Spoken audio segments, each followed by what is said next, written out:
Hey there, Toonami faithful, and welcome back aboard Toonami Absolution, where we talk about the shows that made us us and the shows that made you you. Once again, we are your hosts. My name is Alex. I'm Sam. And I'm John. Yes, two episodes of Cowboy Bebop. Episode 19, Wild Horses, Japan, March 5th, 99, and USA got it on November 5th, 2001. And then episode 20, Pierrot Le Fou, Japan got it March 12th, 99, and again, Adult Swim still showing Bebops together September 5th. So before we start, Bebop superfans may note we are missing an episode technically, because when Bebop was originally shown in Japan, they didn't show all the episodes. TV Tokyo were not happy with the violence, but said we need an ending to show for this first core. So the Bebop team made a Session XX Mishmash Blues, which is using old animation with new dialogue. It's very cool. It's very rare. It was never shown on Toonami, so we're going to skip it for now, but we will loop back because I spent far too much money on getting a copy of Mishmash Blues. But we're going to do that at the very end. We're going to stick to the Toonami flow. So, as normal, Wild Horses and then Parade LeFou. That's going to be such a fun tax write-off for you later. Yeah. I don't think the government will accept it. Uh, But yeah, Wild Horses. Wild Horses is a fun Take me episode. away, yeah. Um, so I have to be honest, Wild Horses I think is actually one of the weaker episodes of the back half of Cowboy Bebop. Not that it's a bad episode, and it's an enjoyable enough watch, but it's not a particularly memorable one in the grand scheme of things. It's Um, definitely the one I always forget on rewatches. yeah, you know. Yeah. It compared to psychedelic mushrooms, VHS and Betamax tapes, and yes, evil clown assassins. It doesn't quite, you know, it would be the best episode of like any other anime of its era. It just for this specific show, it's like okay, that's a fun one. I think this kind of works with Play the Foo when together. I think it's much better because I think they act as almost like a sliding doors moment for Spike, Hmm. where he Yeah. gets to see sort of two options of what he could become. Because Doolittle is he's an old cranky dude, but he has his ships. He has his he's clearly liking what he's doing. Spike I think can see himself and I could do that, Yeah, yeah, or I could And become then this horrible monster. that's just good at killing. Yeah. I do have to say, the thing I really like about Wild Horses is when we get the reveal on that space shuttle. When that retrofitted Columbia space shuttle is so cool. It's such a honestly, it feels like a Star Trek moment. It feels like the kind of thing that you would see in an episode of Next Generation or like the 90s era of Star Trek. And I really liked that. I think that that was so punk rock. I really just loved that. I think you can tell that someone in the team had a love for vehicles because you can identify every single thing in Doolan's Yeah. scrapyard. Like he has an F-22 Raptor in there. There's a B-25 Mitchell. It reminds me a bit of Porco Rosso in that it's like Oh, sure. it clearly just like we just want this guy wants to draw planes. Let's give him an episode where he can draw all his favorite planes. Yeah. It's like Toriyama drawing different kinds of like tanks. Yeah, and like vintage sports cars. Like yeah, Yeah. And I do think that this was another good set of episodes when you're reminded that Sunrise Animation did all that stuff with Gundam. Like their ability to capture the control and the mechanics of these insane things is just really really good. It made it, especially when you have that scene where Spike is correcting the angle of the swordfish as it's about to go in, like the way his body has to move the entire ship is it's just really good. I think that that stuff is so much more difficult than it looks on the surface, and I really just appreciate that Sunrise does it so well. yeah. All the like even the harpoon stuff in this, I really like how they animate those harpoons. They have a really nice sense of motion. The hits feel you can sort of buy because again, the harpoon virus idea is a bit silly, but they make it feel just perfectly sensible in the moment by making them like these big thunks that go through all your armor. Yeah. Yeah. I do like the Sunrise-esque, or I mean they're all Sunrise, but the Gundam-esque episodes where we lean into the space aspect of Cowboy Bebop, not just like a random neo-noir show, which it can be. obviously I love the neo-noir episodes, but yeah, that's for me that's the highlight too, where they're like in orbit and they get to do all kinds of weird, wacky space things. It's a fun lightweight episode, kind of coming in a point of the show where it starts to get a little more serious for the remainder of its run. Also, that maneuver that Duhan is talking about, where like, oh, we can slingshot the swordfish through Earth's atmosphere. I feel like that's used in a lot of other places in sci-fi. That like slingshot thing. Well, Am I crazy for starting saying I with remember? starting with Star Trek, right? It's how they get Yeah, back in time to 1986 to save the whales. It, that is how they get back in time to save the it's whales in also used 1986. in real space fighting theory. It's not. It's hard to pull off because obviously, but Yeah. it's used on satellites. Like you can use the pull of one planet to basically throw you. Well, and it's That's so cool. basically how Apollo 13 got back, right? Yeah. I I love, man, I love sci-fi. Like those little pieces of sci-fi things I just really love. You know what I don't love? The next episode. Well, Dude, before you go on, I do want to point out we're mentioning Star Trek. We've missed the obvious thing. Yeah, of course, this episode is a reference to Star Trek. Who are our two new characters? James Do Doohan. ha Yeah. Duhan and Miles. Yeah. Yeah, So Two of that our was a favorite fun little thing for me engineers, too. you know, if we had a Geordie, we would complete the set. we would, but we have Miles, who is a union man, so it's good to have him around. Yeah. Miles is a union man, and we respect him. Yes. Yeah, I do like how that episode flirts with hard sci-fi a little bit by having Jet mention like, "Oh, I can't just fly directly into you because I'm in a gravity well." It Yeah. was a nice nod to the like actual atmospheric stuff. But Which you yes, don't get a lot of. You don't get a lot of in Cowboy Bebop. It's usually just cool chases. to be fair, I presume it's because very rarely you out of the gates, which are controlled gravity holes, so you wouldn't need to. Like, it's probably only guys like Spike and Jet who dick around near Earth's atmosphere.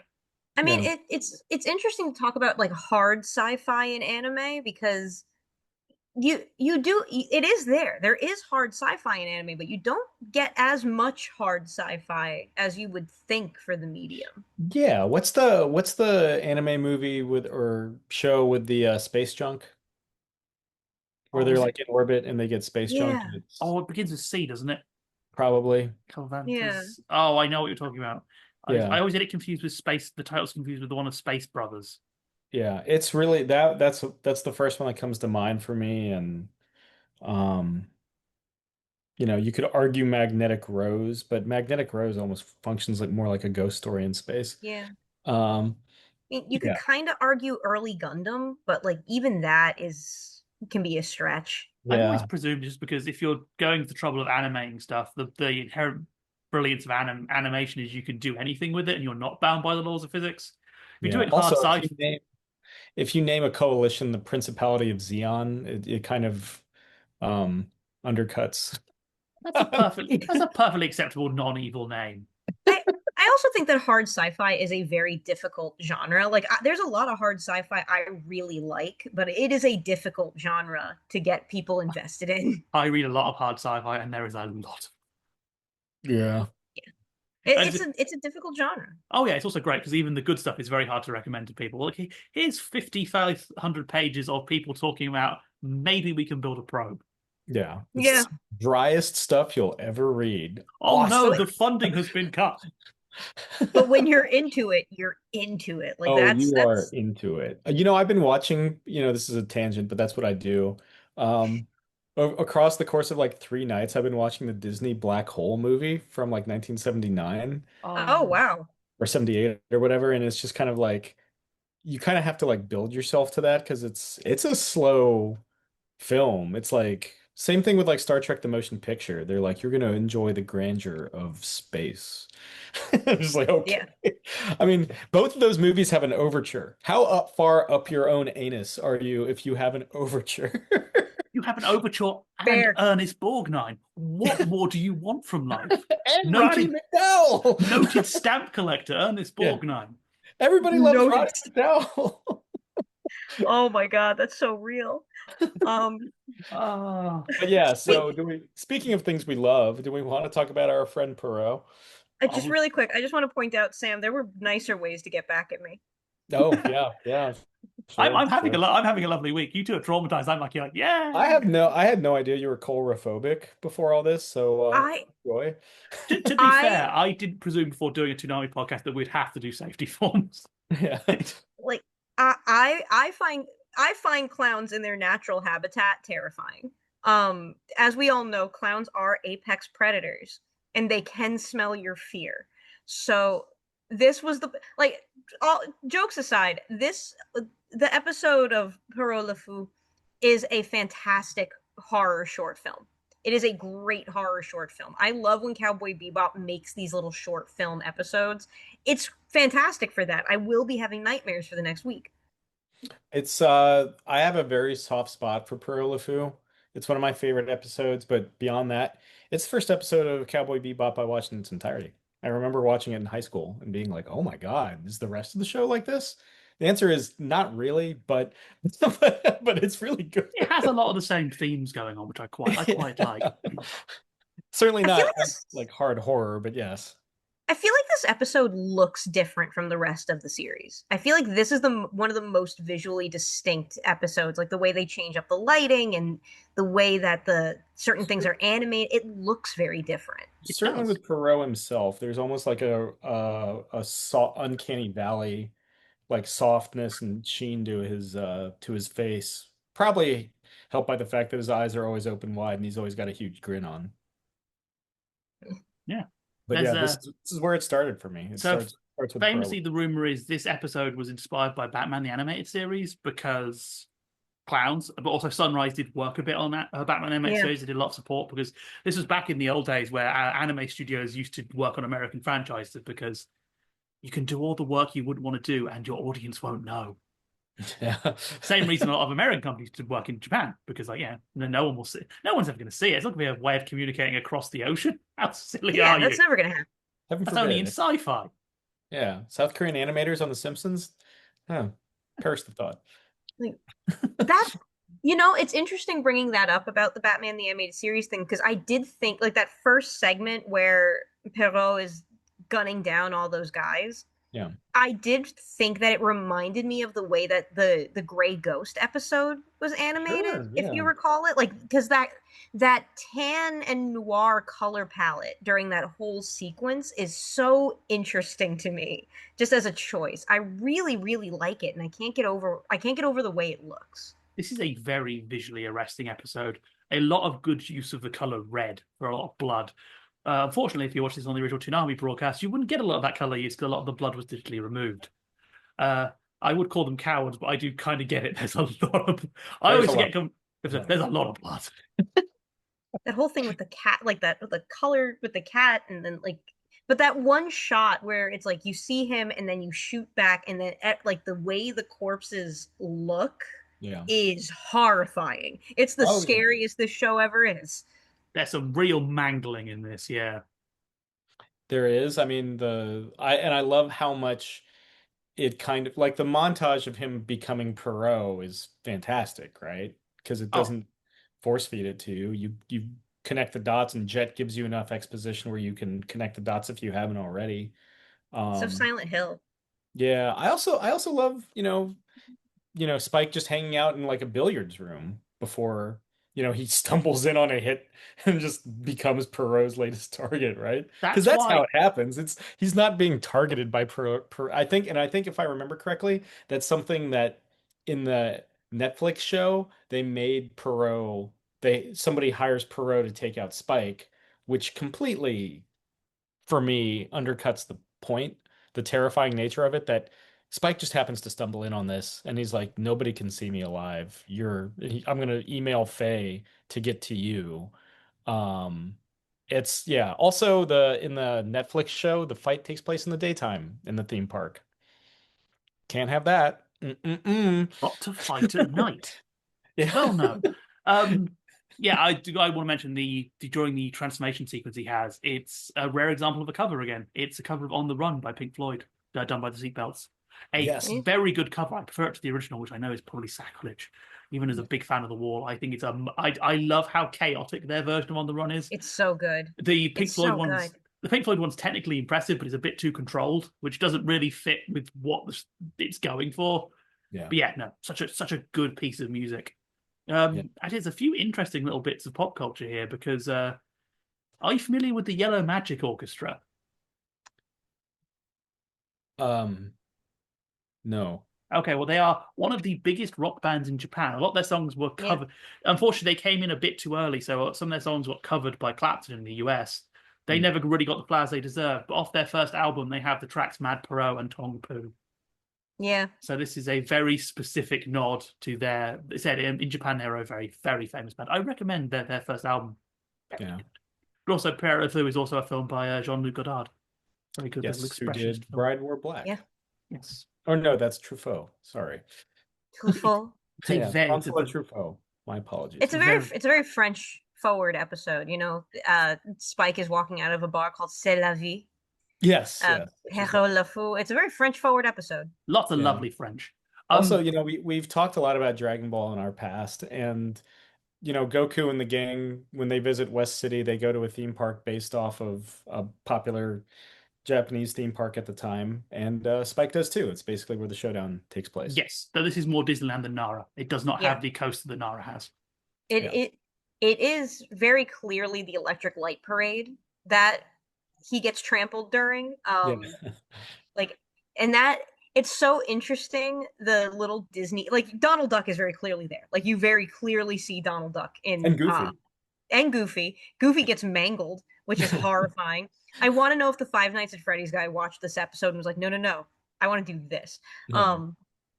But I do like I do like a good scary carnival / theme park. I think that they lend themselves to horror, and I think when you figure out what's happened to Perrault, when you realize that he's regressed into this childlike state, it makes it even more interesting because theme parks are fun for kids, but they're also terrifying. Like if you've ever been with a small child at a theme park with costume characters, it can go one of two ways. And I really like that dichotomy of childlike enjoyment mixed with that fear. Well, and it speaks to Perot as well because he's got the mentality of a child. They established that his mental health regressed because of what happened to him. And on some level, the most effective scares are ones that tie to the most formative childhood memories. They're perversions of that. Theme parks and clowns certainly, and dolls certainly apply. I also think it's really, if I may nerd out about circus things for a moment, it's interesting that he's a Perot specifically. Yes. So I'm just going to show off my love of weird, creepy clowns by holding up. This is a picture of the Ringling Circus from 1866 with all the weird Perots. But so the Perot, Comedy dell'arte, the original circus, has fixed roles for their characters. Because you could inform people before the show, there were archetypes, and the Perot was one. He was a servant character. He would sort of fall in love with Columbine, the master's daughter, and try and woo her, but the Harlequin would steal her away. As we all know, if you want to be a clown and get girls, you've got to be a Harlequin. That's what Harley Quinn proves. But over the years, that would change. So in the 19th century, different circus groups would change the Perot's type to what he did. So for the Decadence, turned the Perot into a man who was sort of the punishments of idealism. He was too idealistic, and the world did not like him for that. So he thought, oh, I can have Columbine, but no, of course you don't get him. You're a servant. The dickish Harlequin takes them. And the symbolists had him basically be the modern workers' tragedy. So the idea, and this is now what you get, is the Perot is this everyman who gets shit on from a great height. Specifically, Chaplin's little tramp character, Chaplin always said the tramp is a Perot. So he is, someone who has no luck. He can try his best, do whatever he wants, and never gets a break. He will never get the girl. And hilariously, that's what Le Fou is. Except rather than the symbolist of society hating him, it's literal. The government literally come and stab him with needles until he goes mad, and then go, we'll just throw him in a bin. Yeah. And what is Spike? Spike is a Perot. He is, he is good-hearted, but he never gets rewarded for his good-heartedness. So I think it's very interesting. Specifically, I had this very defined archetype for this clown, even though he doesn't have the visuals of the Perot, he doesn't have the hat. But it's still it's a very distinctive nod to this very specific form of theatre. Also, Le Fou is I haven't been to France in a while. The Fool. It's the Fool. Yes, Um, But right. and he is, and as the Jet said. Yeah, I forgot one of the things I forgot about because it's been years since I've rewatched Cowboy Bebop. I forgot that Faye basically saves his life at the end. You know, Yes. swoops in to buy him enough time to for the parade showdown. Yeah, it, I thought it was just one on one. That's how I had kind of remembered it. I and it forgot there's a builds on one of my favorite moments of this entire episode. Is after that first fight, Spike is bandaged on the couch again, but this time Faye doesn't show him any care yeah, because she tried that last time. What did he do? He insulted her. Except that moment where he goes, maybe this is the end. For like the first time in a while, Faye actually just goes, you just see like a look of horror on her face for a brief moment. It's yeah. like, oh, and he's like, oh, it's a joke. But it's like, you can clearly tell she doesn't believe him on that. yeah. Like I also think something that kind of stuck with me after rewatching this episode is the look on Spike's face after Perrault is crushed to death by the float. Yeah. Just that, like that almost that look of I don't know what just happened. That this is horrifying. Like Spike, this is like one of the few times I think Spike actually looks kind of afraid during an episode. Oh Like he's yeah. been freaked out before and he's been convinced he's gonna die, but he looked genuinely like unsettled.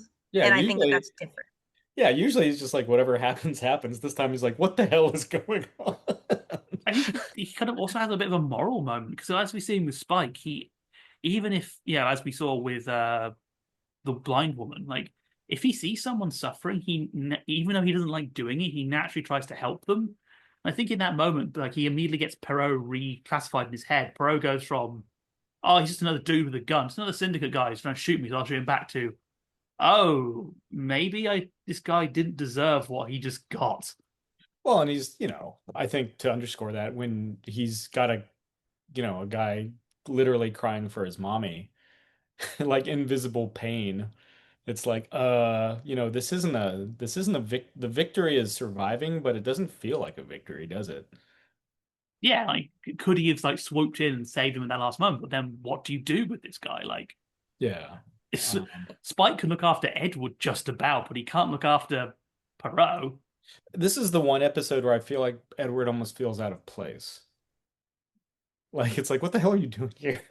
I quite like Edward here because I think we've had a few episodes where we see contrasts of people, like Yeah. Faye contrasts with the younger self, Spike with Doonan. I think Perot's kind of a contrast with Ed. Like they're both weird, and it's like that's not inherently bad. Perot is weird because he's traumatized and should have been given the support, which Ed is getting. Yeah. Like through Bebop, Ed is becoming a better person. Like he's becoming calmer and more restrained, where Perot was just let to run wild, and this is what happens. Yeah. Yeah. I, Pro hits the breaking point and escapes. I think it's also worth kind of thinking it's also worth kind of thinking about with Perot and when you think about it with in regards to Spike and how things have been kind of shaking out for Spike lately. If you there's been this is one of the few times that you see where Spike doesn't seem to have control of the narrative as much. Like he Spike ends up in a lot of situations beyond his control because of past mistakes. This is so random and so being toyed with by fate that it I think that that's kind of part of it too, is that Spike is so ready for his comeuppance in so many different ways. He wasn't anticipating Clown Guy, and he definitely wasn't anticipating Clown Guy being a deeply traumatized child in a man's body. It's also like, I mean, I just want to reiterate and reinforce. Spike just is coming out of a bar, a cigarette in his mouth, and just walks into an alley where a car full of people have just been killed by a clown man, and he's just like, it's the most desperate he ever is, like, having to grab the gas tank and, he runs. He basically he runs away. He escapes for a guy that's says whatever happens, happens. This dude splits as soon as he can. It's an interesting way for him to get involved, but once he's in it and Perot sends out that email invitation, he's like, let's see this through to the end, whichever way it goes. I like the contrast of him with in the previous episode with Jet when he's like, whatever happens, happens. Because I think what I like people just a lot is they set Spike up as cool, but then pierce that cool a little bit. So in the last episode, he's like, oh yeah, man, whatever happens, happens. But then you see like actually when presented with death in front of him, he isn't going to go quietly. He isn't. While he may act to Jet like he's ready to go, he is not ready to go. It it's also interesting too, right? Because, c'est la vie, obviously, that's life. But it's interesting too because Spike didn't have to go back for that invitation. He made the choice to go back because somewhere in the back of his mind, he was like, oh, clearly I'm being targeted for some reason. But the reality was is that it was random. He wanted control of that narrative, and it got taken away from him by the reality of the situation. Well, one of the other things I also like is that I wanted to bring to attention is Jet gets to be the police detective again. He Yeah, gets to kind of go up to his old contact and find information about Perot. It's like, who is this guy? Though at the end he's like, "Hey, Spike, I've got information." And it's just like, it doesn't matter. It doesn't matter. We're done here. It took too long. I also love the really subtly heartbreaking line of Jet saying, "You're the only one I can trust" to that guy, because he Yeah. said that previously to his other comrade who he's had to shoot. So Jet is slowly working through the people he can trust, and there aren't many of them left. No, no. Yeah. But yeah, it's interesting seeing Spike because I think Spike is ready to die in most situations if he knows. He's certainly willing to die if it comes down to him and Vicious. Um Perot is the fly in the ointment. I Okay. I think that you're onto something there. Like Spike is ready to die if it's narratively satisfying. Like I don't think Spike doesn't want to die being hit by a car or like getting lung cancer from cigarettes. He wants a blaze of glory. And Perot is not going to give him that. Yeah. I mean, to call back to Wild Horses, whatever happens, happens. How many times has he said that? He said that as early as episode one. Yeah. That's a repeated line for him. It's almost a catchphrase if it wasn't for the fact that there was just cooler things that have happened in the show. And see you around Space Cowboy is just the coolest sign off ever. It's Um, true. so so yeah, I mean, but yeah, this was my gateway into Cowboy Bebop, and it certainly sparked my interest, and I'm glad that 24 years later I get, well, what was it, John? Was it 2002? Yeah. So 23 years later, I get to keep going back to the well for more because So did you see this on like Toonami then? no, if I remember correctly, a friend of mine who was obsessed with Cowboy Bebop ever since it premiered in 2001 had like found a rip on like Kazaa or something. Huzzah. I'm just imagining because I've seen a few and they do the Bebop like reruns. Yeah. This episode gets shown a good amount because I think it's probably more standalone than some of the other ones. Yeah. But I always just imagine what it'd be like to just be skimming TV at night and you encounter this. Like, I wish I had that story. I wish that was maybe that'll be how I remember history, that I was just cruising Cartoon Network. there has got to be a kid who stayed up far too late, saw this episode like with no context, and is now utterly traumatized by it. Yeah. And If that hooked. is you, out yourself in the comments so I can find it vaguely amusing. Yeah. Yeah, we want to know all about your trauma response. But speaking of trauma responses, what are your final thoughts? I'm glad, like I say, it's where it all started. And it for me it was one of the bigger missteps in the Netflix adaptation for on multiple levels. So to come back to it in its pure form was great. Yeah, Bebop is still just good. I think, as you're right, Wild Horses, I would say, is one of the weaker Bebop episodes, but a weaker Bebop episode is still better than most things. Um, I appreciate them because I kind of like the underlying theme we've been having for a while now of it's good to have hobbies. You know, Jet has his plants. Ed has his computers. Doolhan has his planes. So yeah, having hobbies is a nice little thing, and it sort of stops you becoming Spike and Faye, just lost in your own. Just a really good time. Pierrot Le Fou, I love. It is, yeah, you're right. It's a horror film.